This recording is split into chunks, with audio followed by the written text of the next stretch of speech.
2014 साली rich dad poor dad या पुस्तकाचे लेखक आणि अमेरिकन मल्टीबिलियनर रॉबर्ट कियोसाकी यांना पर्सनली भेटण्याचा मला योग आला. त्यांच्याकडनं मी एक ट्रेनिंग सुद्धा करून घेतलं आणि त्या ट्रेनिंगमध्ये मी त्यांना एक प्रश्न विचारला की रॉबर्ट, तुम्ही मला असा कुठला एक सल्ला द्याल जो मी माझ्या आर्थिक आयुष्यात वापरू शकतो आणि कायमस्वरूपी वापरू शकतो.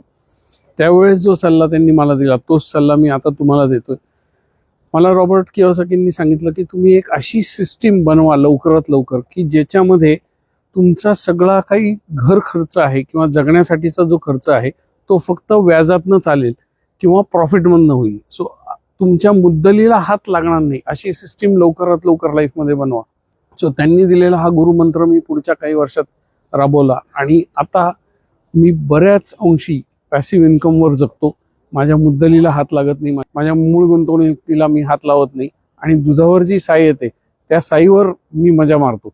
या क्षणी माझी जी ही युरोपची ट्रिप चालली आहे 100 डेज वेकेशन, त्याच्यासाठी लागणारे पूर्ण पैसे या दुधावरच्या साईमधनंच मी काढलेले आहेत. म्हणजे पॅसिव्ह इन्कममधनं मी माझी ही ट्रिप स्पॉन्सर केलेली आहे. सो रॉबर्ट कियोसाकीनी दिलेला हा सल्ला माझ्या फार उपयोगी पडला. तुम्ही हा सल्ला वापराल का नाही हे मला कॉमेंट्समध्ये सांगा आणि हा रील तुमच्या एखाद्या मित्राबरोबर शेअर करा. या रीलमधनं जर तुम्हाला काही शिकायला मिळालं असेल तर मला लाईक द्या.